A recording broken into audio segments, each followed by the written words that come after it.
That's the first thing I noticed when I tried my key in the front door of the house I'd built with my own hands 43 years ago. Not the familiar worn resistance of brass against brass that had greeted me home every evening since Margaret died 2 years back. This was crisp, new, final. I stood there on the porch I'd rebuilt 3 summers running, feeling the October wind cut through my jacket, and tried the key again. Same result. The deadbolt didn't budge, didn't even acknowledge that I belonged here. The whiskey bottle sat heavy in my left hand, still wrapped in the brown paper from the post office. Happy 72nd birthday, Dad. E. No card, no phone call, just the bottle delivered while I was out getting groceries. Same handwriting that used to scrawl, "Love you, Dad," on Father's Day cards made from construction paper and glue sticks. I set the bottle down carefully on the wooden planks Margaret had helped me stain that last good summer before the cancer took hold. The smell of pine sap and old varnish rose up from the boards, mixing with the sharper scent of approaching snow. Through the living room window, I could see the outline of our wedding photo on the mantel, the one where Margaret's laughing because I'd stepped on her dress just before the shutter clicked. Behind that frame sat the spare key dish. Empty now, I realized. Someone had been thorough. The garage side door had always stuck since the house settled, requiring a specific lift and turn motion I'd taught Ethan when he was 16, and borrowing my tools every weekend. I walked around back, muscle memory guiding my hands to the exact pressure point.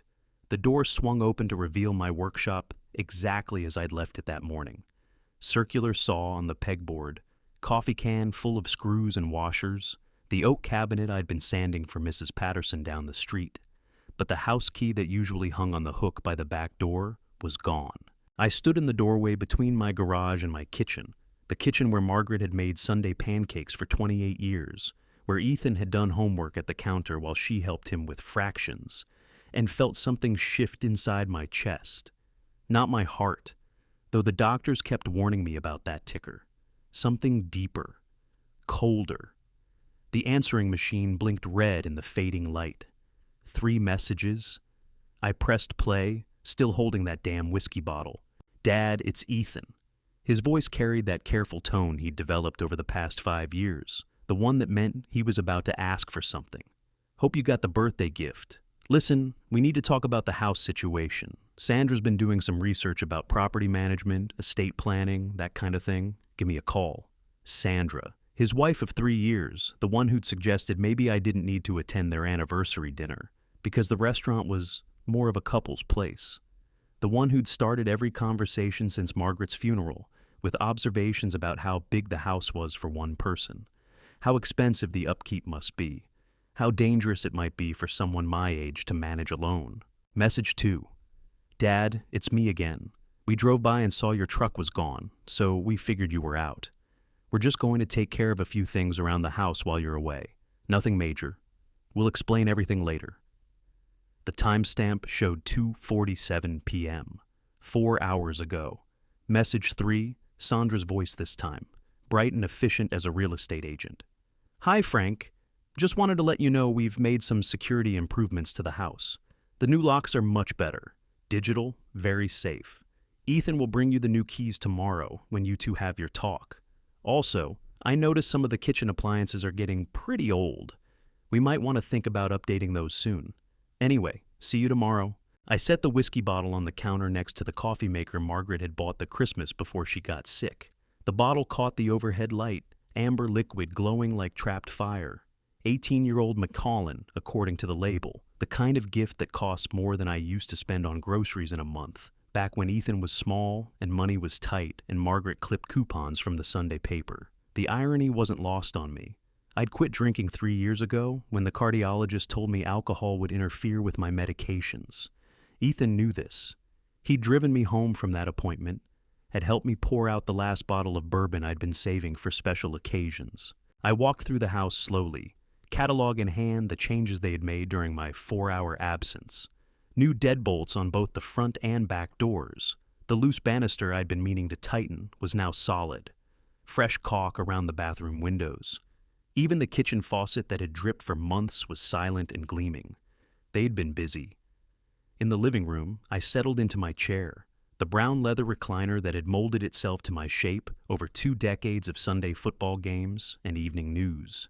Margaret's chair sat empty beside it, the burgundy fabric still holding the indent where she used to curl up with her mystery novels and reading glasses. I thought about the garage workshop where I'd taught Ethan to use a level, how his face lit up the first time he cut a board perfectly straight. I thought about the fishing trips to Lake Monroe, the way he'd wake me up at dawn, bouncing on the balls of his feet with excitement.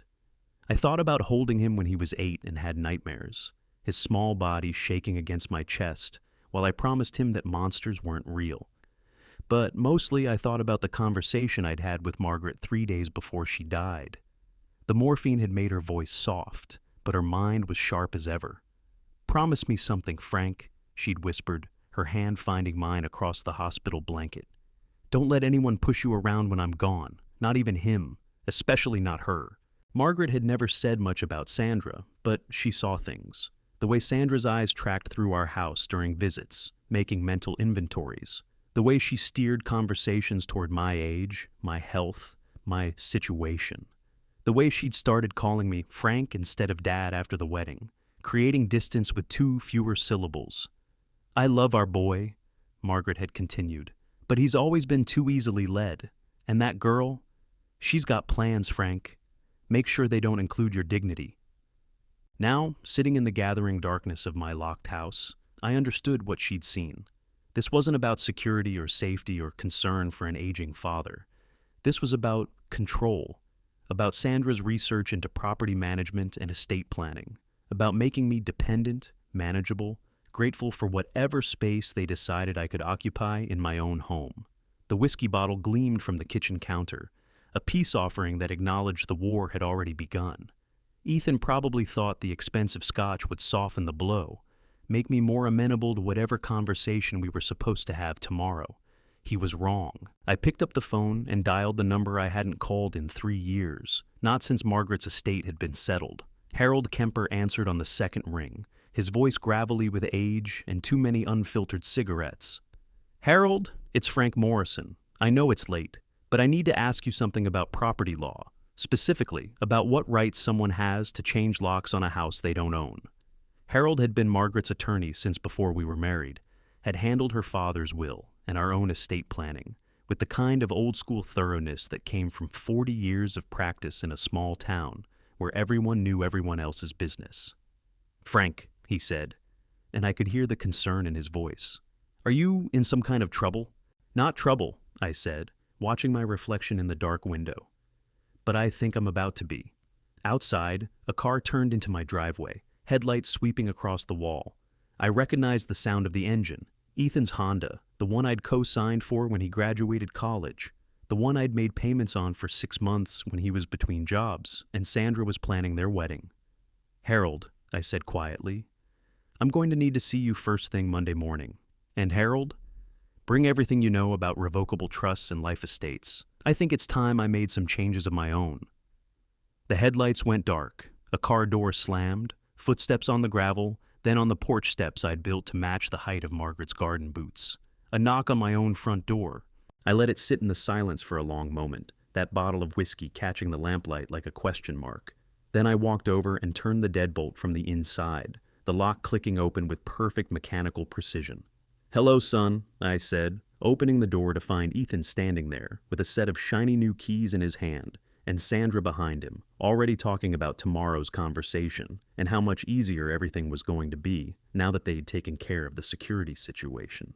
He had no idea that I'd already started taking care of a few situations of my own. Have you ever experienced a situation similar to this story? Tell everyone about it. My Ethan stepped inside like he owned the place, which I suppose he thought he did now. Sandra followed, her heels clicking against the hardwood floors. Margaret and I had installed ourselves one bitter February when money was tight and pride was cheaper than hiring professionals. "Dad, you look good," Ethan said, though his eyes were already scanning the room, taking inventory the way Sandra had taught him. "How was your birthday?" "Quiet," I said, not moving from the doorway. "Until now." Sandra's laugh tinkled like wind chimes in a storm.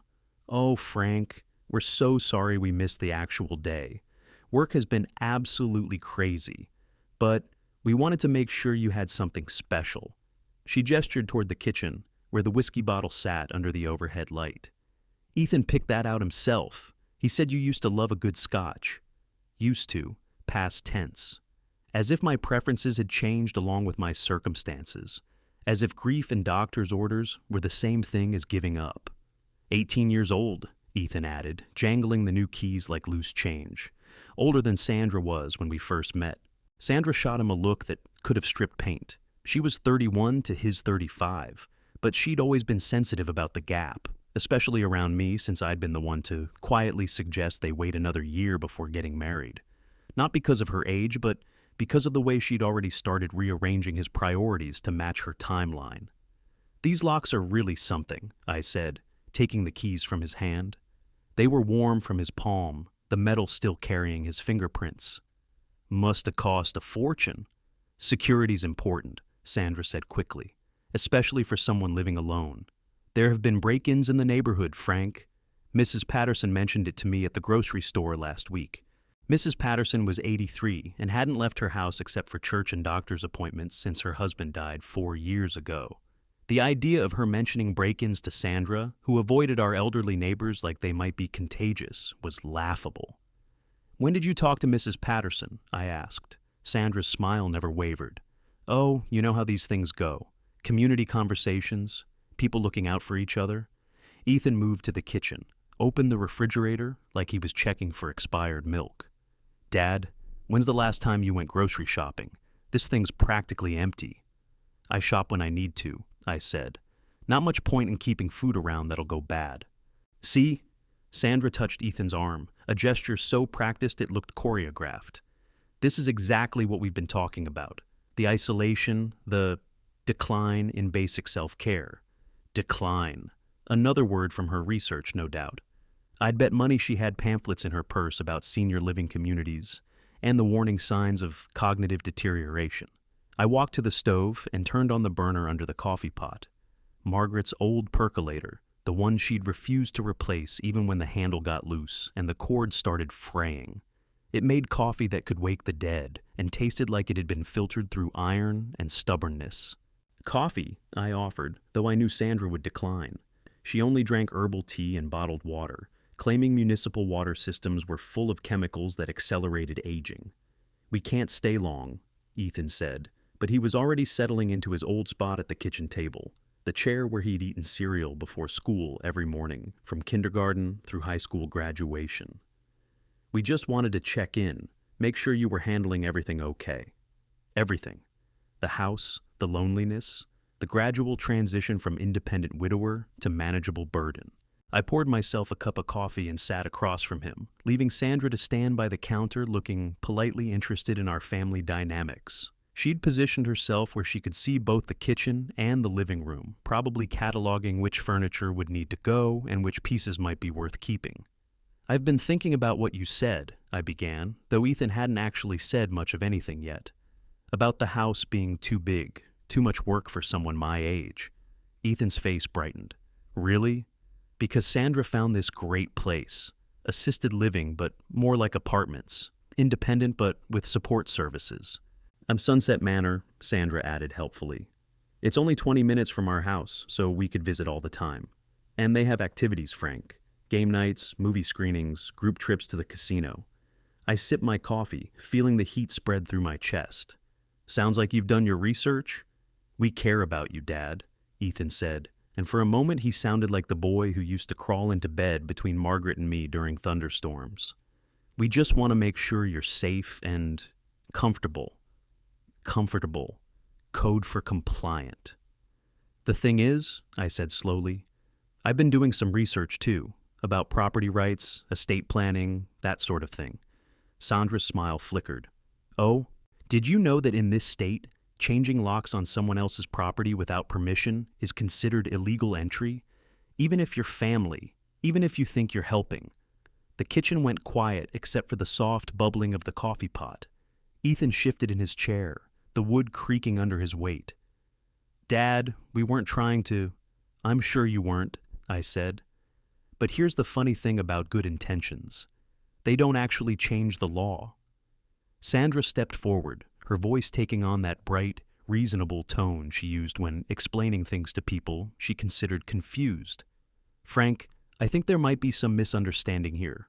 We're not trying to take anything from you. We're trying to help you transition into the next phase of your life with dignity." Dignity. Another buzzword from her arsenal of therapeutic language. I stood up and walked to the junk drawer beside the sink, the one Margaret had always meant to organize but never quite got around to. Behind the rubber bands and expired coupons and batteries that might or might not work, I found what I was looking for. The manila envelope Harold Kemper had given me 6 months after Margaret's funeral. "You want to talk about the next phase?" I said, setting the envelope on the table between us. "Let's talk about it." I pulled out the documents inside: will, property deed, insurance policies, bank statements. The paperwork of a life lived carefully, with attention to detail and planning for the future. "This house," I said, tapping the deed with my finger, "is owned free and clear by Franklin James Morrison. That's me, in case there was any confusion. No mortgage, no liens, no co-signers. I've got the receipts for every nail, every board, every gallon of paint that went into building and maintaining this place." Ethan's face had gone pale. "Dad, nobody's questioning. The will," I continued, pulling out the next document, "currently leaves everything to you: the house, the savings account, the truck, Margaret's jewelry, even my tools in the garage, everything." Sandra's eyes sharpened. This was more like it. This was the conversation she'd been hoping for. "But here's the interesting thing about wills," I said, meeting her gaze directly. "They can be changed. Right up until the moment you die, you can decide exactly who gets what, and under what conditions." I pulled out a yellow legal pad from the bottom of the envelope, covered in Harold Kemper's careful handwriting. Notes from our conversation 3 years ago, when Margaret was dying, and we thought we had all the time in the world to figure out the details. "Harold, that's my attorney Sandra, in case you want to add him to your research. Harold told me about something called a revocable trust. Fancy name for a simple concept. You transfer your property into a trust that you control while you're alive, then designate beneficiaries who inherit under specific conditions when you die." The coffee pot gurgled to a stop. Outside, wind rattled the windows. Margaret and I had installed the summer Ethan turned 12, the summer he'd held the level while I adjusted the frames and complained about how boring construction work was. "The beautiful thing about a revocable trust," I continued, "is that it protects your assets from people who might try to influence your decisions. People who might change your locks and suggest assisted living facilities and research property management strategies." Sandra's mask was slipping now, her smile turning sharp around the edges. "Frank, I think you're misinterpreting our concern as something more calculated than it actually is." "Maybe," I said, "but misinterpretation works both ways, doesn't it?" I gathered the papers back into the envelope, taking my time with each document. "Here's what's going to happen. Tomorrow morning, I'm calling Harold to discuss updating my estate plan. Nothing hasty, nothing emotional, just a conversation between an old man and his attorney about protecting his interests." Ethan found his voice finally. "Dad, please don't do anything rash. We can work this out. We're family." "Yes," I said, standing up and walking to the back door, where I turned the new deadbolt and listened to it click shut. "We are family. And family doesn't steal keys and change locks and make decisions for each other without permission." Sandra pulled her purse higher on her shoulder, her body language shifting into retreat mode. "We should go, Ethan. Let your father think about this. I'm sure he'll see reason once he's had time to process everything." Process everything. Like grief was a form of temporary insanity that would clear up with time and proper guidance. They gathered their coats and moved toward the front door, Sandra already pulling out her phone to text someone, probably her mother, who'd been offering unsolicited advice about managing elderly relatives since the day they got engaged. At the threshold, Ethan turned back. "Dad, the whiskey is very thoughtful," I said. "I'll save it for a special occasion." After they left, I sat back down at the kitchen table and opened the envelope again. The deed was 34 years old, signed the day we'd closed on the house that Margaret fell in love with, before we could afford it. The will was more recent, drafted after her diagnosis when we thought we had months instead of weeks to prepare for the inevitable. Neither document reflected the reality of my current situation. A 72-year-old widower whose son had been coached into believing his father was sliding toward incompetence and needed managing. I picked up the phone and dialed Harold's number again. This time, I didn't wait for Monday morning. "Harold," I said when he answered, "it's Frank again. I've changed my mind about waiting until Monday. How soon can you draw up a revocable trust?" Outside, the wind picked up, rattling the new locks on my doors and carrying the scent of early snow across the porch where Margaret used to sit with her morning coffee and plan her garden for the coming spring. Tomorrow, I'd start planting some seeds of my own. The phone rang at 7:30 the next morning, jarring me awake on the couch where I'd spent the night. Not because I couldn't get into my bedroom, my house, my rules, but because sleep felt like surrender, and I wasn't ready for that yet. "Frank?" The voice was gravelly, familiar. Tom Garrison from 3 houses down, the one with the perfectly maintained lawn and the American flag that flew at exactly the right height every single day. "Sorry to call so early, but I wanted to catch you before I left for the VA appointment." Tom was 78, a Marine who'd done 2 tours in Vietnam before coming home to work 30 years at the Ford plant. We'd bonded over shared knowledge of socket wrenches and the particular satisfaction of fixing things yourself instead of paying someone else to do them wrong. "What's on your mind, Tom?" "Well, I was taking my morning walk yesterday around 4 o'clock, and I saw some activity at your place. Young couple with keys going in and out like they owned the joint. Figured it wasn't my business, but then I remembered Margaret always said to keep an eye out for you." Margaret had said that. During her last month, when she was still lucid enough to worry about practical things, she'd made the rounds to our closest neighbors with careful instructions. "Watch out for Frank. Make sure he eats. Don't let him disappear into that garage workshop for days at a time." The couple was my son and his wife, I said, settling back into the couch cushions that still held the indent from where Margaret used to curl up with her crossword puzzles. "They were helping with some home security." Tom's pause spoke volumes. In his generation, helping meant bringing groceries or shoveling snow. It didn't mean changing locks without permission. "Frank, I don't like to interfere, but that girl, your daughter-in-law, she was taking pictures of the house with her phone, inside and out. That seemed like security work to you?" My stomach tightened. "Pictures?" Front porch, backyard, even through the kitchen window when she thought nobody was looking. I was pruning my roses, pretending not to notice, but I noticed plenty. Pictures for what? Insurance appraisals, real estate listings, evidence of decline and neglect for whatever legal maneuver Sandra was researching? "Thanks for the heads up, Tom. Margaret was good people," he said simply. "You need anything, and I mean anything, you call me. Some battles a man shouldn't fight alone." After we hung up, I made coffee and sat at the kitchen table with the manila envelope spread out in front of me like battle plans. The morning light came through the window at exactly the angle Margaret had loved, illuminating the dust motes that danced in the air above her empty chair. My phone buzzed, text message from a number I almost didn't recognize. My daughter Jessica, calling from Seattle where she worked as a nurse and raised 2 teenagers with her husband Mike. "Dad, Ethan called last night. Said you were upset about the locks. Are you okay? Jess." Jessica, 29 years old, Margaret's eyes and my stubborn streak. The child who'd moved across the country after college and built a life that was completely her own. She called every Sunday, sent cards on holidays, and managed to stay neutral in family politics through sheer geographic distance. I typed back, "I'm fine. Locks were a surprise, but we're working it out." Her response came immediately. "Mom always said if you needed help, you'd ask for it. But, Dad, if Ethan's pressuring you about anything, you can tell me. Mike and I talked about it last night." Jessica had been 12 when we'd helped her move her bedroom furniture around for the 4th time in 6 months, trying to find the perfect arrangement. Margaret had finally sat her down and explained that sometimes you have to stop rearranging your space and start living in it. Good advice then. Good advice now. "Everything's under control," I texted back. "Give my love to Mike and the kids. Love you, Dad. Call if you need anything. And I mean anything."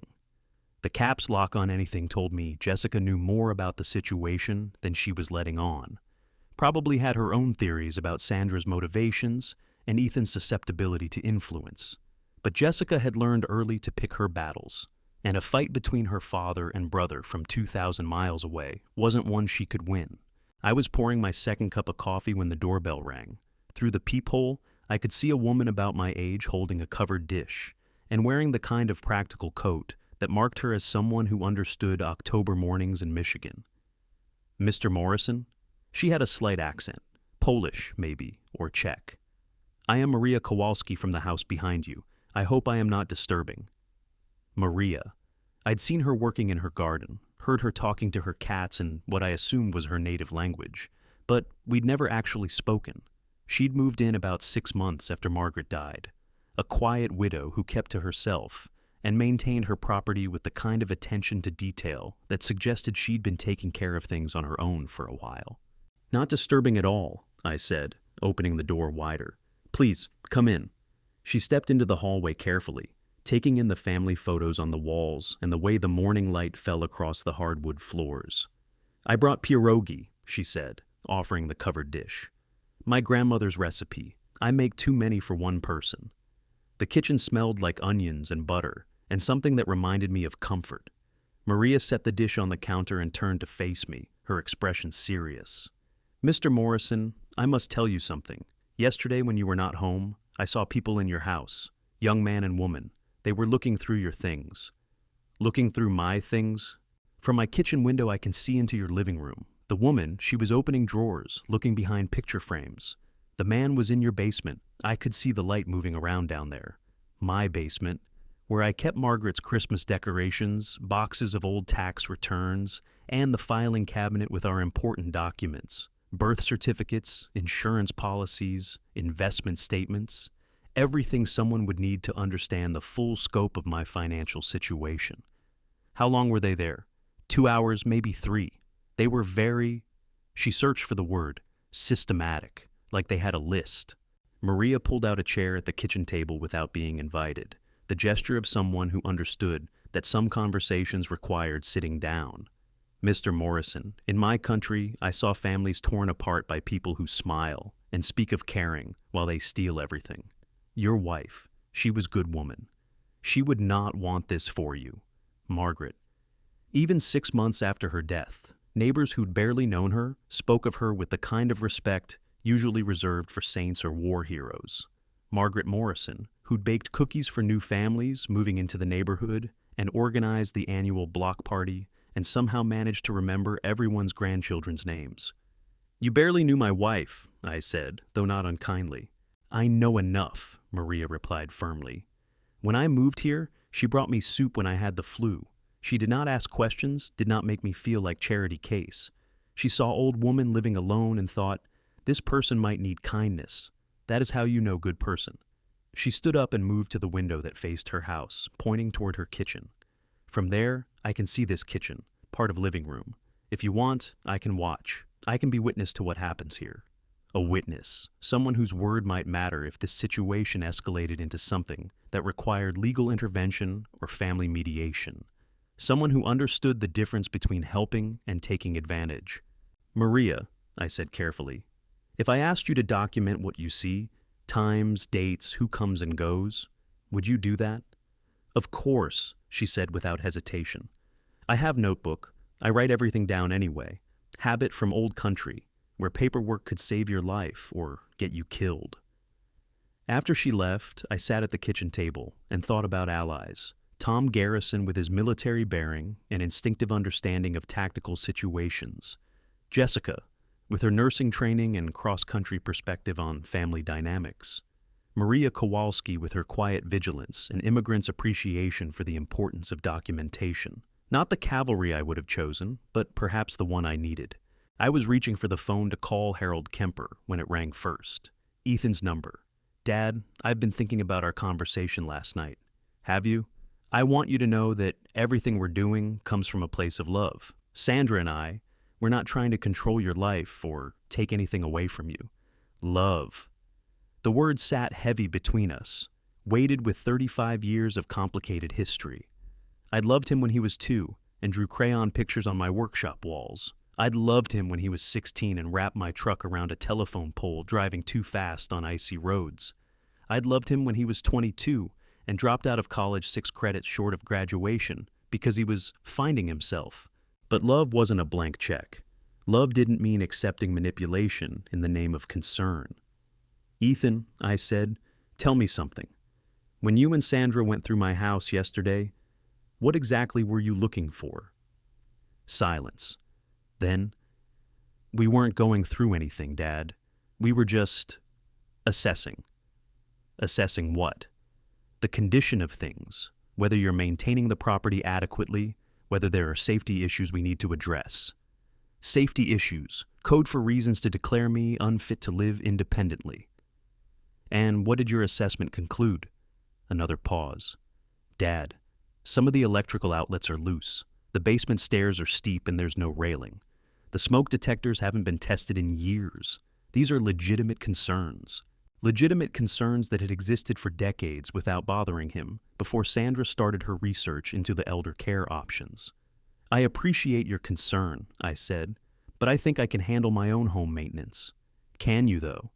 His voice carried that edge I remembered from his teenage years, when he'd argue about curfews and chores with the conviction of someone who believed the rules didn't apply to him.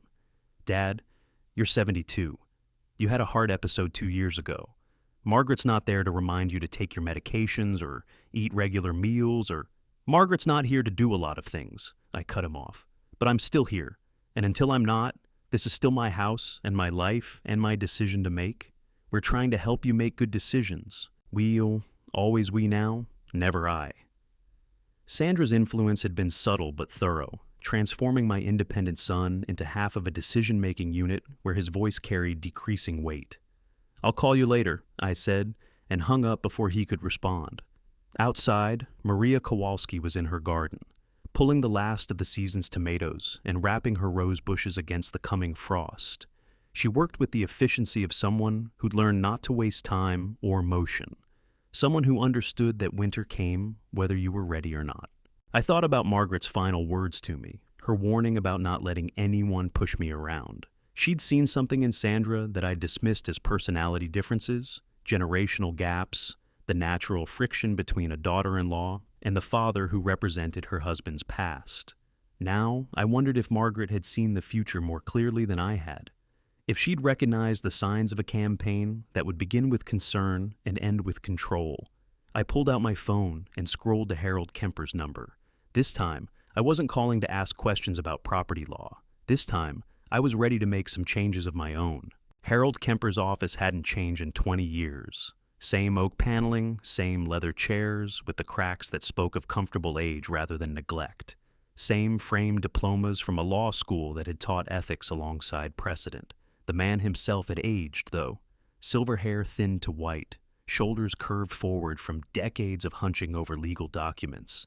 But his eyes were sharp as ever behind wire-rimmed glasses. "Frank," he said, rising from behind his desk to shake my hand. "Good to see you, though I wish the circumstances were better." I'd driven the 23 miles to his office in downtown Lansing through October rain that made the windshield wipers work overtime and the world look blurred around the edges. The kind of weather that made you want to stay home with coffee and a good book. But I'd learned that comfort was a luxury I could no longer afford. "Harold, I need to understand my options." He gestured toward the chair across from his desk, the same one where Margaret and I had sat 15 years ago to draft our wills after her father's death had taught us the importance of planning ahead. Back then, everything had seemed simple. When one of us died, everything would go to the survivor. When we were both gone, everything would go to our children, divided equally, with the understanding that family would take care of family. Simpler times, simpler people. "Tell me what's happening," Harold said, pulling out a yellow legal pad and uncapping a pen that looked older than my grandson. I told him everything. The changed locks, Sandra's research into senior living facilities, the systematic search of my house while I was away, Ethan's transformation from concerned son to spokesperson for decisions I hadn't made. Harold listened without interruption, making notes in the careful handwriting that had survived law school and 40 years of practice. When I finished, he set down his pen and leaned back in his chair. "Frank, what you're describing is unfortunately common. Adult children who convince themselves they're acting in their parents' best interest while pursuing their own agenda. The law calls it undue influence, but proving it can be complicated. I'm not trying to prove anything, I said.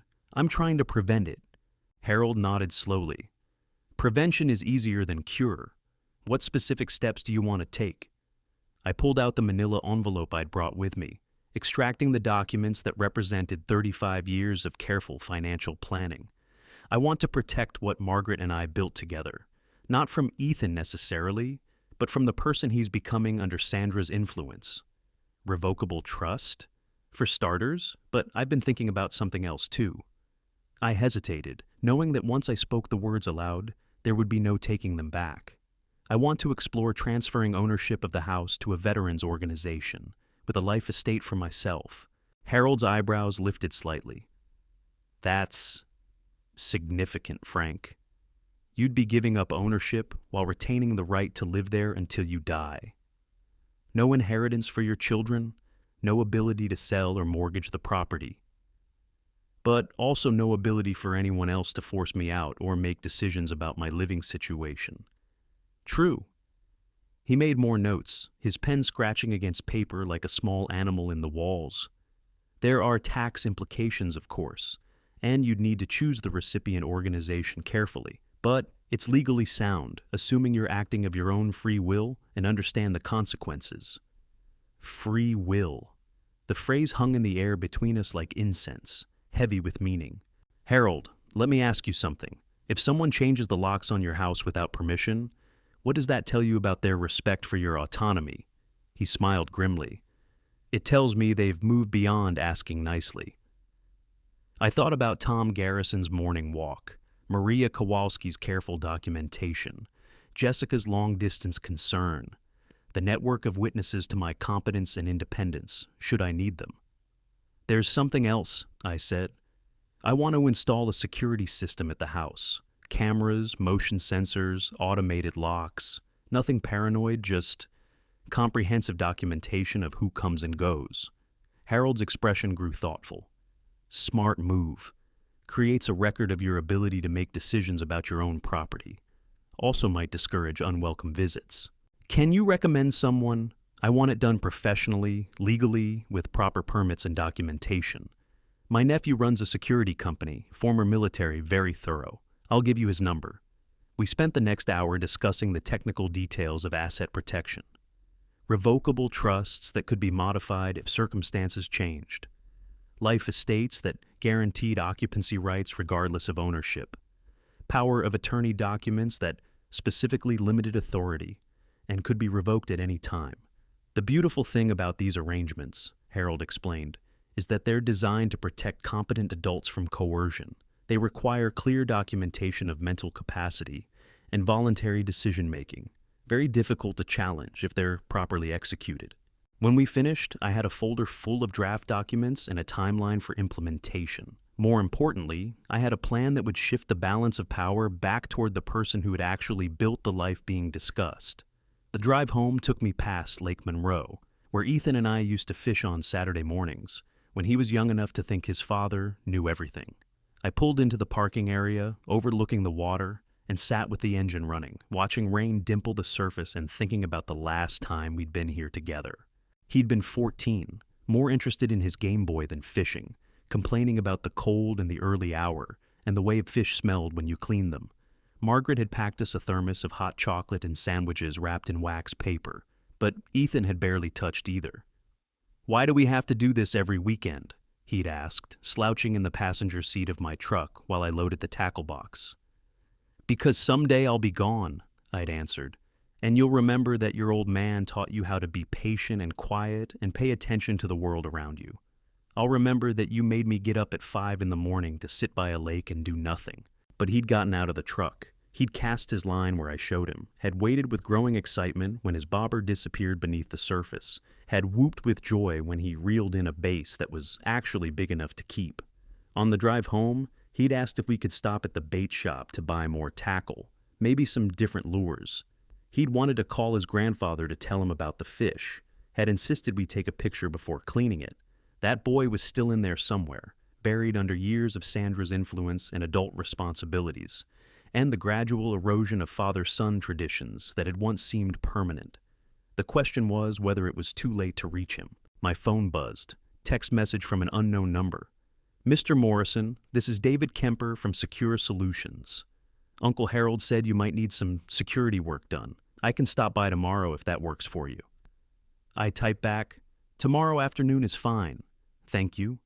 The rain was letting up as I drove the last few miles home, past Tom Garrison's house with its perfect flag and precise landscaping, past Maria Kowalski's garden, where she'd covered her tomato plants with old bed sheets against the overnight frost. My house looked different as I pulled into the driveway.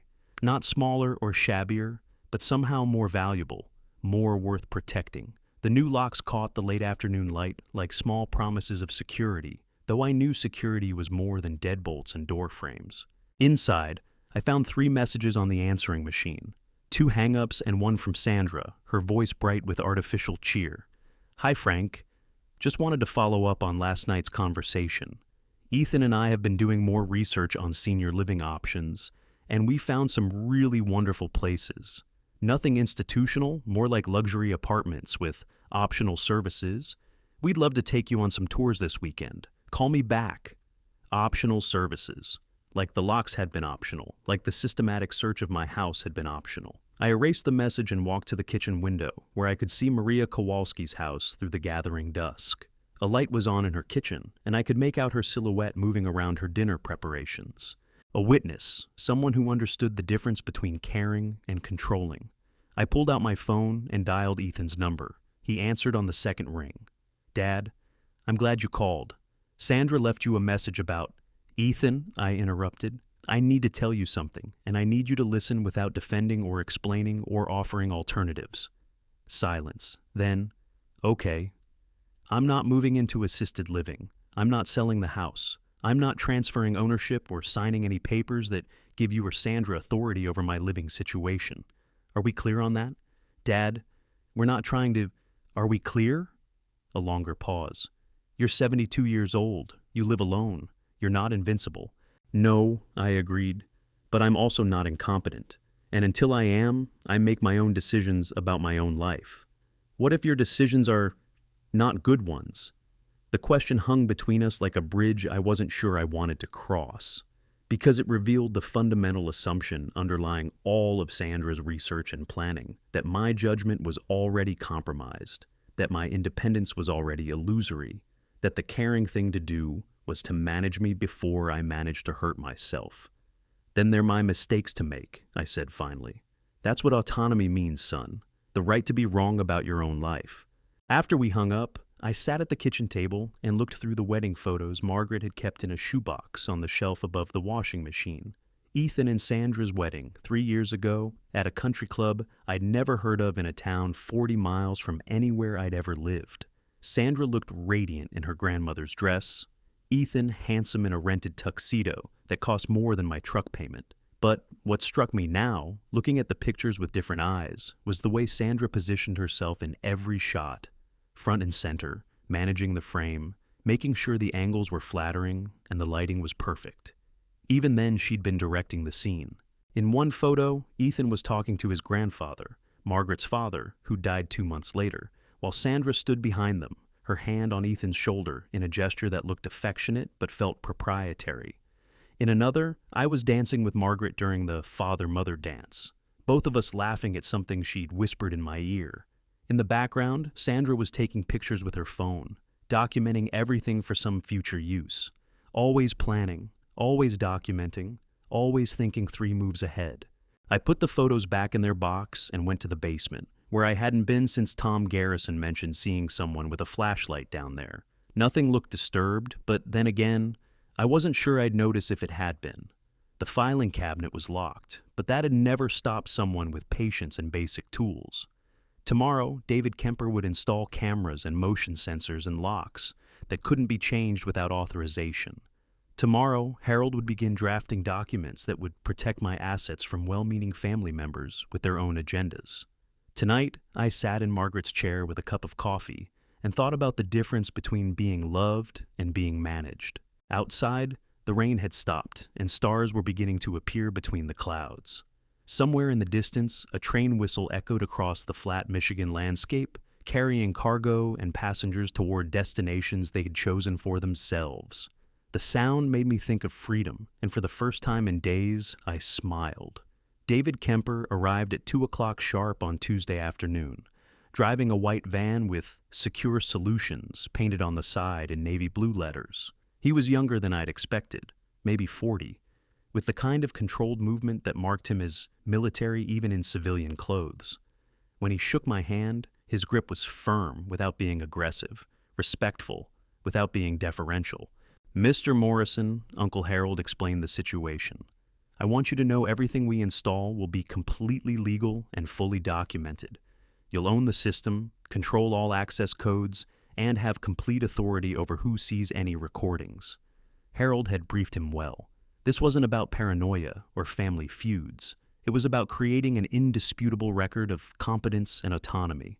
We walked through the house together, while David made notes on a tablet, marking camera positions and sensor placements with the precision of someone who'd secured embassies and military installations.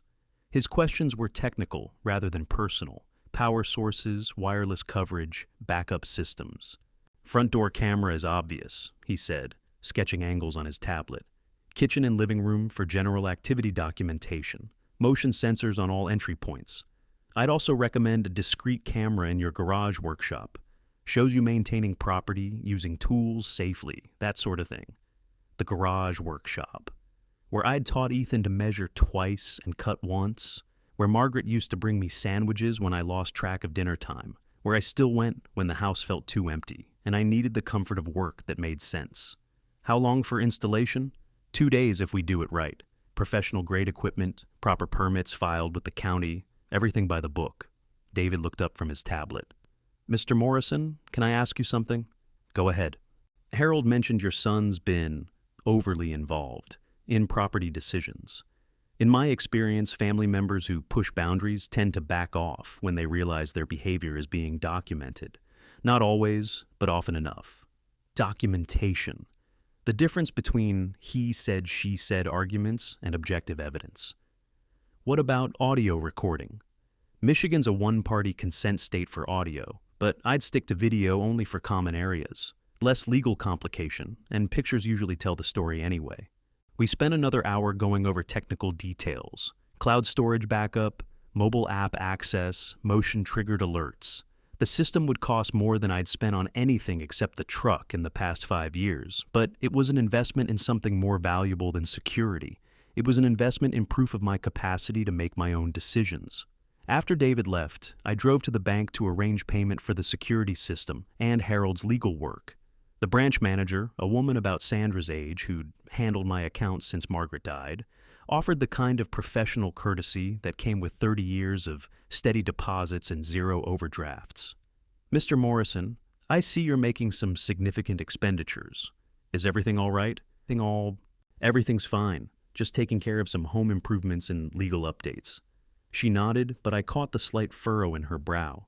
Bank managers noticed patterns, changes in financial behavior that might indicate fraud or exploitation. Good to know someone else was paying attention. That evening, I called Jessica in Seattle. The 3-hour time difference meant I caught her just as she was getting home from her shift at the hospital, tired but alert enough for a real conversation. "Dad, how are you holding up? Ethan called yesterday and said you were upset about something." Upset? Code for irrational, emotional, possibly confused. "I'm fine, Jess. Just making some changes around the house." "What kind of changes?" I told her about the security system, Harold's legal work, the trust documents that would protect the house from well-meaning interference. Jessica listened without interrupting, asking only practical questions about timeline and implementation. "Dad," she said when I finished, "I want you to know Mike and I support whatever you decide. We've been talking about it, and, well, Sandra's always made us uncomfortable, not because she's a bad person, but because she treats family relationships like business transactions." Business transactions. An accurate description of Sandra's approach to problem solving. Identify desired outcome, research optimal strategy, implement plan regardless of other people's feelings. "Have you talked to Ethan about this?" "I've tried, but he gets defensive. Says we don't understand how hard it is to worry about you from so close by." Jessica paused. Dad, is there anything you're not telling me about your health, your finances, anything that might make Ethan think you need help managing things? My health is fine. Cardiologist cleared me for normal activities 6 months ago. Finances are stable. House is maintained. I'm competent, independent, and determined to stay that way. Then you have my full support. And Dad, if you need a witness to your mental capacity or decision-making ability, I can fly out anytime. Mike's got plenty of vacation days saved up. A witness from Seattle, someone with medical training and no financial interest in the outcome. Another layer of protection against claims of incompetence or coercion. After we hung up, I sat at the kitchen table with Harold's draft documents spread out in front of me, like a battle plan. The revocable trust would transfer ownership of the house to a legal entity I controlled completely, making it impossible for anyone to force a sale or claim joint ownership. The life estate arrangement with the Veterans Organization would guarantee my right to live here until I died, regardless of family pressure or changing circumstances. Most importantly, both arrangements required extensive documentation of my mental capacity and voluntary decision-making, multiple witnesses, medical evaluations, detailed legal proceedings that would create an unbreachable paper trail. Let Sandra research those options. The next morning, David arrived with a crew of 2 technicians and a van full of equipment. They worked with military efficiency, drilling holes with precision, running cables through walls without leaving marks, testing each component multiple times before moving to the next installation. By noon, cameras covered every entrance and common area without being obvious or intrusive. Motion sensors created an invisible network that would document every person entering or leaving the property. A central control panel in my bedroom gave me complete authority over the system, with backup access through my phone. "Test run," David said, pulling up the app on his tablet. "Wave at the front door camera." I walked to the front porch and waved. On his screen, I appeared in high-definition color, the timestamp showing exact date and time. Motion sensor by the back door. I walked through the kitchen. His tablet chimed softly, displaying my movement with GPS-level precision. "Perfect. Mr. Morrison, you now have complete documentation of everyone who approaches this property. Pictures, times, dates, duration of visit, all stored securely in the cloud with backup copies on your personal server. Documentation, evidence, proof of patterns and behaviors that might not seem significant individually, but could tell a larger story when viewed together. One more thing," David said, handing me a business card. "My cell number's on the back. You have any problems with the system, any questions about the recordings, anything that makes you uncomfortable, call me directly, day or night." That afternoon, while David's crew finished the final calibrations, I drove to Harold's office to sign the preliminary trust documents. The process took 2 hours and required 3 witnesses, Harold's secretary, a notary from the office next door, and Tom Garrison, who'd agreed to drive over from the VA appointment he'd scheduled as cover for the trip. "Frank," Harold said as we finished the paperwork, "these documents fundamentally change your legal relationship to your property. You're certain this is what you want?" "I'm certain I want to control my own life for as long as I'm capable of doing so. And if Ethan contests any of this, then he'll be contesting the decisions of a competent adult who was acting on advice from qualified legal counsel with multiple witnesses present. Good luck with that." Harold smiled. "I've seen families torn apart over less than this, but I've also seen elderly clients manipulated into decisions they never would have made if they'd understood their options. You're protecting yourself proactively. I respect that."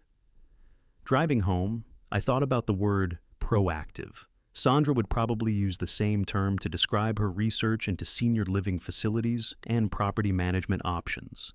The difference was that my planning protected my autonomy while hers would eliminate it. The house felt different when I walked through the front door, knowing that every entrance was now monitored, every visitor documented. Not safer necessarily, but more accountable. Anyone who entered my property would leave a record of their presence, their actions, their intentions. I was making dinner when the doorbell rang. The security app on my phone showed Ethan standing on the front porch, looking uncomfortable. Alone this time. No Sandra orchestrating the conversation from behind his shoulder. I opened the door and stepped back to let him in. "Dad, we need to talk." "Come on in. Coffee?" He declined and remained standing in the hallway, his eyes taking inventory of the house with the systematic attention Sandra had taught him. He noticed the camera above the front door immediately. New security system. Had it installed today. Professional grade, fully documented, completely legal. Ethan's expression shifted from surprise to something approaching concern. Dad, why do you need cameras in your own house? To document my competence and independence, to create a record of my daily activities and decision-making capacity, to ensure that if anyone questions my mental fitness or tries to claim I'm being coerced or manipulated, there will be objective evidence to the contrary. Who would question your mental fitness? I looked at him directly. You tell me, son. The silence stretched between us like a bridge neither of us wanted to cross. Finally, Ethan sat down heavily in the living room chair that used to be his favorite spot for Saturday morning cartoons and Sunday afternoon naps. Dad, Sandra and I aren't your enemies. We're worried about you. Living alone at your age, in a house this size, with your medical history, it's a lot of responsibility. Yes, I agreed. It is, and it's my responsibility to manage. But what if you can't? What if something happens and you need help and there's nobody here to provide it? Then I'll figure it out when it happens. That's what adults do, Ethan. They deal with problems as they arise instead of surrendering their autonomy to prevent hypothetical difficulties. He rubbed his forehead, a gesture I remembered from his childhood when he was trying to solve a math problem that seemed too complicated. Dad, you're making this harder than it needs to be. I'm making it exactly as hard as it needs to be to protect what your mother and I built together. At the mention of Margaret, something shifted in his expression. For a moment, he looked like the boy who used to crawl into our bed during thunderstorms, seeking comfort from parents who represented safety and permanence. Mom would want you to be safe. Your mother would want me to be free. There's a difference. After he left, I sat in Margaret's chair and tested the security app on my phone. Camera feeds from every angle, motion sensor logs showing exactly when Ethan had arrived and departed, time-stamped documentation of our entire interaction. Tomorrow, Harold would file the trust documents with the county clerk. Next week, I'd meet with the Veterans Organization about the life estate arrangement. Within a month, I'd have legal protections that would make it impossible for anyone to force me out of my own home or claim authority over my living situation. But tonight, I was content to sit in the gathering darkness, surrounded by 35 years of memories and protected by technology that would ensure those memories remained mine to preserve. Outside, the first snow of the season was beginning to fall, dusting the porch where Margaret used to sit with her morning coffee and plan her spring garden. The cameras would record the snow's accumulation through the night, creating a time-lapse record of the season's change. Some things were worth documenting, some things were worth protecting, some things were worth fighting for, even when the fight was against people you'd once trusted with everything.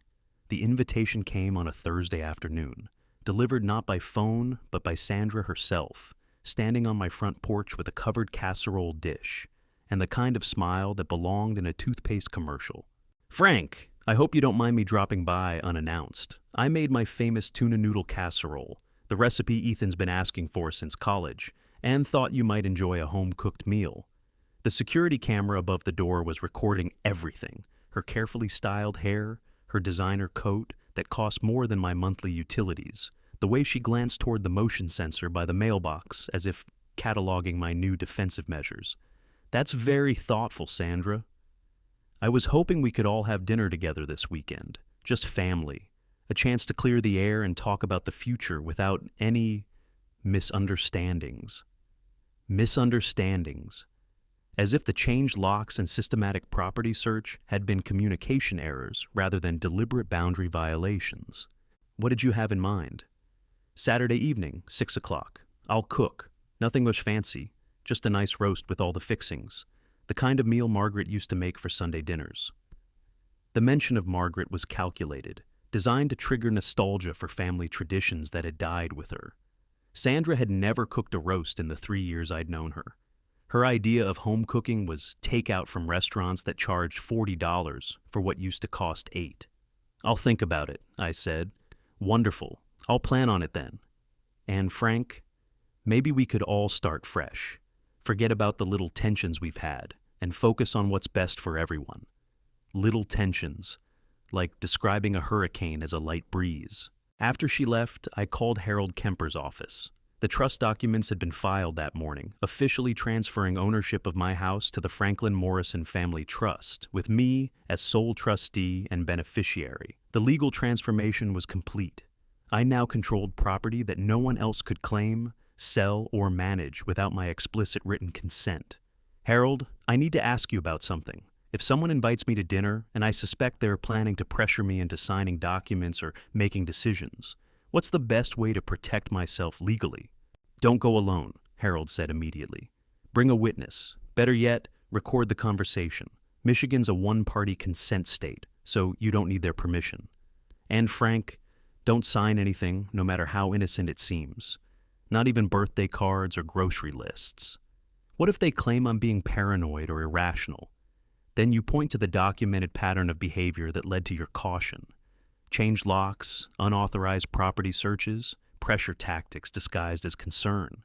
Any reasonable person would be protective under those circumstances. That evening, I called Tom Garrison. Tom, I need a favor. How would you feel about having dinner at my son's house Saturday night? Depends on the menu and the company. I explained the situation. Tom listened with the patience of someone who'd spent 30 years in factory union negotiations, where every conversation was a potential battleground and witnesses were essential. Frank, you want me there as backup or as documentation? Both. Then I'll wear my good shirt and bring my phone, just in case anyone needs reminding that you've got people paying attention. Saturday arrived gray and cold, with the kind of wind that stripped the last leaves from the oak trees and sent them skittering across the yard like nervous squirrels. I dressed carefully, the navy suit Margaret had bought me for Jessica's college graduation. The tie she'd claimed made my eyes look bluer. Tom picked me up at 5:30, driving his spotless pickup truck with the Marine Corps bumper sticker and the toolbox that had seen more construction sites than most contractors. He wore pressed khakis and a button-down shirt that still held creases from the package, clearly purchased for this specific occasion. You ready for this, Frank? Ready as anyone can be for family dinner with ulterior motives. Ethan and Sandra's house sat in a subdivision where every lawn was identical and every mailbox had been approved by a homeowners association committee, the kind of place where conformity was enforced through deed restrictions and monthly fees. Sandra answered the door wearing an apron over a dress that probably cost more than Tom's truck payment. Her smile faltered slightly when she saw Tom, but she recovered quickly. Frank, you look wonderful, and you brought a friend. How lovely. Sandra, this is Tom Garrison, my neighbor and a dear friend of Margaret's.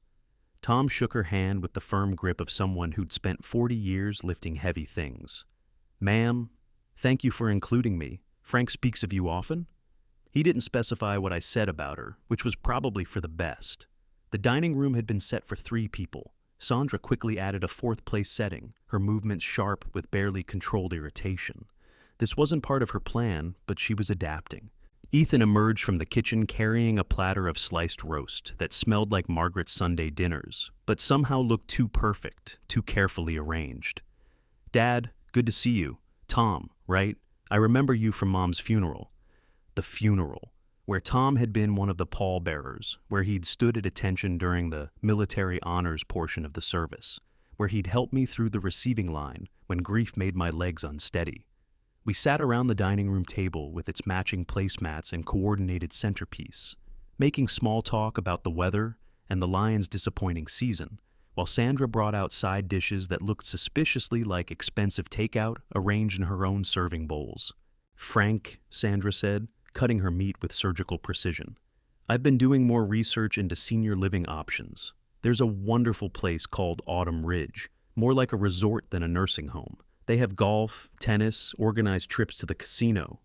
Sounds expensive, Tom observed mildly. Well, yes, but when you consider the alternative, living alone, isolated, without proper support systems, the cost becomes reasonable. Sandra's smile included Tom in the conversation, while dismissing his concern. And Frank certainly has the resources to afford the best care available. Resources. As if my life savings existed solely to fund whatever arrangements she considered appropriate. The beautiful thing about Autumn Ridge, Ethan added, is that residents can bring their own furniture, their personal belongings. It wouldn't feel like giving up your independence, more like upgrading it. Upgrading, Like independence was a software program that needed updating rather than a fundamental right. I set down my fork and looked across the table at my son. Ethan, let me ask you something. When you were young and learning to drive, do you remember what I told you about making turns? He looked puzzled.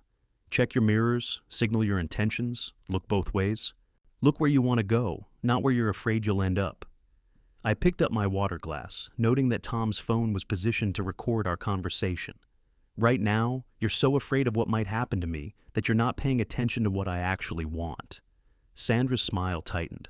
Frank, we understand that change is difficult, but sometimes we need help seeing past our immediate comfort zone to what's truly best for our future. And who decides what's truly best? You? We all do, together, as a family. Tom cleared his throat softly. Ma'am, if you don't mind me asking, what qualifications do you have to assess someone else's living situation? Sandra's fork paused halfway to her mouth. I'm sorry? I mean, are you a geriatrician, social worker, licensed to evaluate competency or safety?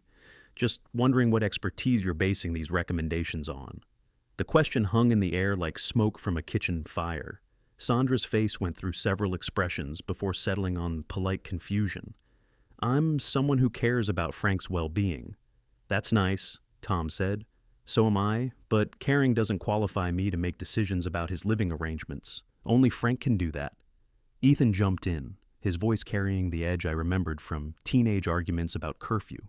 Tom, with all due respect, you don't understand the full situation, the responsibilities, the daily concerns, the long-term planning that needs to happen. You're right, Tom agreed. I don't understand why a healthy, competent 72-year-old man needs anyone else planning his long-term anything. The dinner conversation continued for another hour, but the real negotiation was over. Sandra produced a folder of brochures and information packets about senior living facilities, spreading them across the table like a real estate agent displaying properties. Ethan talked about safety and security and the peace of mind that came with professional care. I listened politely, asked appropriate questions, and signed nothing. When we left, Sandra hugged me at the door with the kind of embrace that felt like a claim being staked. Think about what we discussed, Frank. There's no rush, but these decisions become more important as time goes on. No rush, but subtle pressure to act before I had time to think clearly or seek independent advice. In Tom's truck, driving home through streets illuminated by porch lights and the glow of television screens, I thought about the evening's performance. Every word had been carefully chosen, every argument designed to sound reasonable while advancing Sandra's agenda. Frank, Tom said, breaking the comfortable silence, that woman's got a plan, and it doesn't include asking your permission. I know. You also know she's going to escalate when she realizes you're not cooperating? I'm counting on it. Back home, I downloaded the evening's security footage from my phone. The cameras had recorded Sandra's afternoon visit, Tom's arrival, our departure and return, a complete documentation of my competent navigation of a potentially manipulative situation. I also had Tom's audio recording of the dinner conversation, where my responses had been clear, rational, and consistent with someone making informed decisions about his own life. Let them try to claim incompetence now. I was reviewing the footage when my phone rang. Jessica, calling from Seattle where it was still early evening. Dad, how did dinner go? I told her everything. Sandra's pressure tactics, Ethan's rehearsed arguments, Tom's perfectly timed questions that had exposed the flimsy foundation of their concerns. Dad, I'm proud of you. It sounds like you handled it exactly right.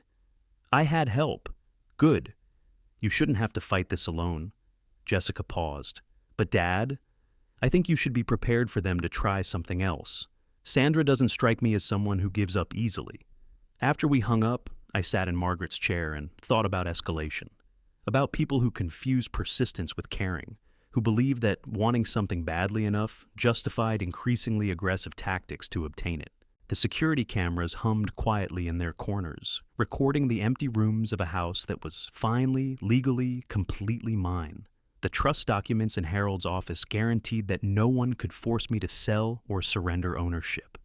The Veterans Organization paperwork would soon guarantee my right to live here until I died. But more than legal protections, I had something Sandra couldn't research or plan around. witnesses who understood the difference between helping and controlling, friends who valued autonomy over security, and documentation that would make any future claims of incompetence look exactly like what they were. Attempts to manipulate a competent adult who'd refused to cooperate with someone else's agenda. Outside, the wind rattled the windows Margaret and I had chosen together 35 years ago. Inside, the house settled into its nighttime rhythm, the familiar sounds of wood and steel, and memories that belonged to no one but me. Let them try to take that away. I was ready for whatever came next. The papers arrived on a Tuesday morning in November, delivered by certified mail while I was in the garage workshop, sanding the edges of a jewelry box I'd started for Jessica's Christmas present. The walnut wood was taking the finish beautifully. Smooth grain that Margaret would have admired, dovetail joints that still fit together perfectly despite my 72-year-old hands. Tom Garrison signed for the envelope, since he'd been helping me reorganize the workshop and happened to be there when the postal truck arrived. He read the return address and whistled low. Pedersen, Walsh & Associates. That's a big law firm, Frank. Inside were documents that Harold had warned me might come. A formal petition requesting competency evaluation, filed by concerned family members who believed I was no longer capable of making informed decisions regarding my welfare and financial affairs.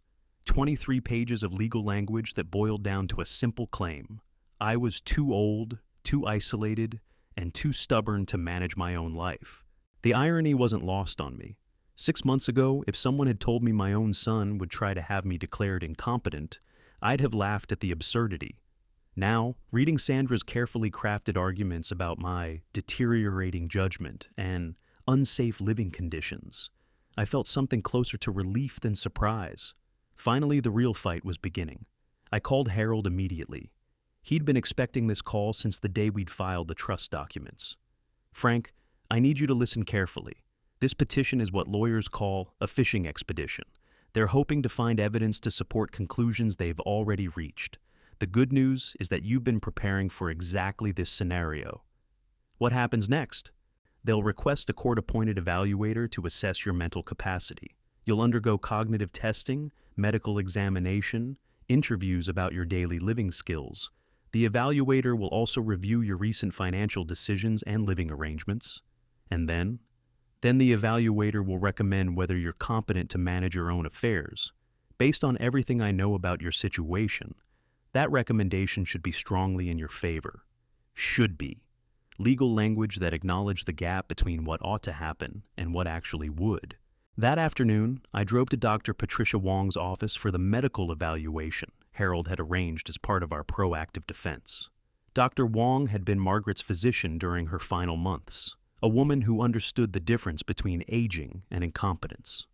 "Mr. Morrison," she said, reviewing my chart, "your medical records show well-controlled hypertension, managed heart condition, and no cognitive impairment. Your last physical was 6 months ago. Blood pressure normal, cholesterol within acceptable ranges, cognitive assessment scoring in the 92nd percentile for your age group. The family's claiming I'm declining." Dr. Wong looked up from her notes, her expression thoughtful. "Based on what evidence? You drive yourself to appointments, manage your medications independently, maintain your property, handle your finances without assistance. These are not the behaviors of someone experiencing cognitive decline." She spent an hour putting me through cognitive tests, memory exercises, problem-solving scenarios. The results were what Harold needed. Documented evidence of mental capacity that would be difficult for any court-appointed evaluator to challenge. "Mr. Morrison," Dr. Wong said as we finished, "I'll be happy to testify on your behalf if necessary. What your family is describing simply doesn't match your medical reality. Driving home through the November landscape, bare trees etched against gray sky, fields stubbled with corn stubble, farmhouses glowing with early evening lights. I thought about reality versus perception. Sandra had built her case on assumptions rather than evidence, on theories about what 72-year-old widowers ought to need rather than observation of what this particular man actually required. She was about to discover the difference. The court-appointed evaluator turned out to be Dr. Michael Bradford, a clinical psychologist who specialized in competency assessments for elderly adults. He arrived at my house on a Thursday morning, carrying a briefcase full of forms and wearing the kind of neutral expression that revealed nothing about his expectations. "Mr. Morrison, I'm here to conduct an evaluation of your cognitive function and daily living capabilities. This process typically takes 2 to 3 hours and covers memory, reasoning, judgment, and practical life skills. Would you like coffee? I just made a fresh pot." "That would be nice, thank you." I poured coffee into 2 of Margaret's good china cups, noting Dr. Bradford's observation of my motor skills, coordination, and ability to perform routine tasks. The security cameras would record our entire interaction, creating a backup record of my competent responses to his questions. We spent the first hour in the living room, going through standardized cognitive assessments, memory tests that I passed easily, having spent 40 years memorizing building codes and material specifications, math problems that seemed elementary after decades of calculating lumber quantities and construction costs, reasoning scenarios that reminded me of the daily decisions required to run a small business. "Mr. Morrison, can you tell me what you did yesterday?" "I had breakfast, read the newspaper, spent 3 hours in my workshop finishing a jewelry box for my daughter's Christmas present, had lunch, paid bills online, called my neighbor Tom about helping with leaf removal this weekend, made dinner, watched the news, read 2 chapters of a book about World War II aircraft." "You pay bills online?" "Set up automatic payments for utilities and insurance, but I review everything manually. Check the bank balance weekly, reconcile statements monthly. Harold Kemper handles major financial decisions, but I manage day-to-day expenses." Dr. Bradford made notes without commentary, his questions designed to reveal patterns of confusion or poor judgment that simply weren't there. "Can you show me how you manage your medications?" I led him to the kitchen, where a 7-day pill organizer sat beside the coffee maker. Each compartment was filled with the correct medications for morning and evening doses, labeled clearly with both generic and brand names. Dr. Wong adjusts dosages based on quarterly blood work. I track blood pressure daily, weight weekly. If anything's outside normal parameters, I call her office immediately. "Who helps you with grocery shopping, housekeeping, yard work?" "I do my own grocery shopping every Tuesday morning. Cleaning lady comes twice a month. Same woman for 8 years. Very reliable. Tom Garrison helps with heavy yard work, but I handle routine maintenance myself." More notes. Dr. Bradford was documenting competence rather than decline, independence rather than isolation. In the workshop, he watched me demonstrate proper use of power tools, showing him the jewelry box I was finishing for Jessica and the oak cabinet I'd completed for Mrs. Patterson. The work was precise, professional quality, not the fumbling efforts of someone with compromised motor skills or judgment. "Mr. Morrison, tell me about your recent legal arrangements, the trust documents, the security system installation." I consulted with Harold Kemper about protecting my assets from potential coercion or manipulation. Based on his advice, I transferred property ownership to a revocable trust that I control completely. The security system documents my daily activities and any visitors to the property. "Why did you feel these protections were necessary?" "Because family members were making decisions about my property without permission, changed locks, searched my house while I was away, pressured me to consider living arrangements I hadn't requested. These seemed like reasonable precautions under the circumstances." Dr. Bradford spent another hour reviewing the documentation Harold had provided: medical records, financial statements, security footage showing my competent management of daily activities. The evidence was overwhelming and consistent. When he finished, his expression remained professionally neutral, but something in his posture had shifted. "Mr. Morrison, I'll file my report with the court within 10 days. Based on what I've observed today, I see no evidence of cognitive impairment, poor judgment, or inability to manage your personal affairs independently." After he left, I called Harold to report on the evaluation. "Sounds like it went exactly as expected," Harold said. "Frank, barring some dramatic turn of events, this petition is going to be dismissed." Dr. Bradford's recommendation carries significant weight with Judge Harrison. "What about Ethan and Sandra?" "They'll be disappointed, possibly angry. Some families escalate when legal tactics fail, but you're well protected now. The trust shields your assets, the medical documentation proves your competence, and the security system records any future inappropriate behavior." That evening, I sat on the front porch despite the November chill, wrapped in the wool blanket Margaret had knitted during the last winter of her life. The security cameras captured my peaceful contemplation of the sunset, my competent navigation of the porch steps, my independent decision to enjoy the evening air regardless of temperature. Somewhere across town, Sandra was probably researching appeals processes and alternative legal strategies, but her research would lead her to the same conclusion any reasonable person would reach. Competent adults have the right to make their own decisions, even when those decisions inconvenience other people. The next week brought a phone call from Jessica, who had heard about the competency petition through family networks that operated faster than official legal channels. "Dad, I'm flying out next weekend. Mike's covering my shifts, and the kids are staying with his parents. This has gone far enough." "Jess, you don't need to." "Yes, I do. Ethan's my brother, but he's forgotten who raised him to be decent. Someone needs to remind him." Jessica arrived on a Friday afternoon, renting a car at the airport and driving straight to the house where she'd grown up. She looked like Margaret at the same age, determined, protective, unwilling to tolerate injustice even when it came from people she loved. "Show me everything," she said, after hugging me on the front porch. "The security system, the legal documents, all of it." We spent Saturday morning reviewing the evidence I'd accumulated, recordings of Sandra's pressure tactics, documentation of unauthorized entry, medical evaluations proving my competence. Jessica listened with the analytical attention of someone who'd spent 12 years making life or death decisions in hospital emergency rooms. "Dad, this is actually brilliant. You've documented a pattern of manipulation disguised as concern, and you've got objective evidence that contradicts every claim they've made about your capacity. Your brother thinks I'm being paranoid. My brother's being controlled by someone who sees you as an obstacle to her plans." Jessica's voice carried the edge I remembered from her teenage years, when she'd defended underdogs and challenged bullies with equal ferocity. But that stops now. She called Ethan that afternoon, arranging a meeting at my house for Sunday morning. When he arrived, Sandra wasn't with him, the first time I'd seen him alone since this whole situation began. "Jess," he said, hugging his sister on the front porch, "I'm glad you're here. Maybe you can help Dad see reason." "Maybe I can help you remember who you used to be," Jessica replied, leading him into the living room, where I waited in Margaret's chair.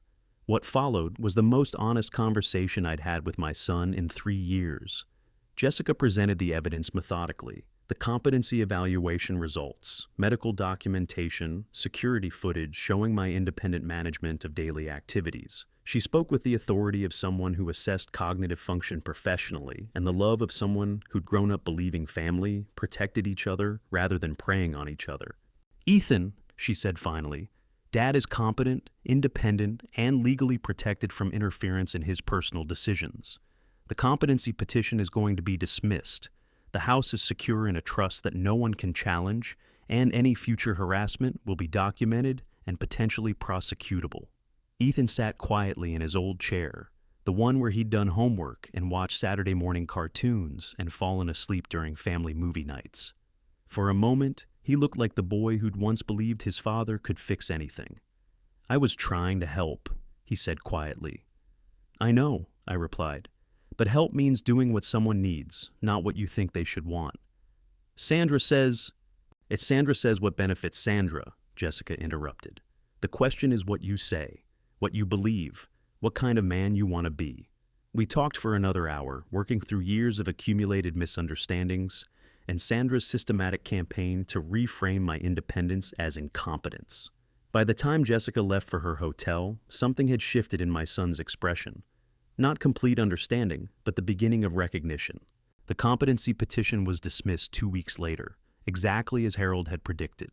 Dr. Bradford's report concluded that I demonstrated superior cognitive function, excellent judgment, and complete capacity for independent living.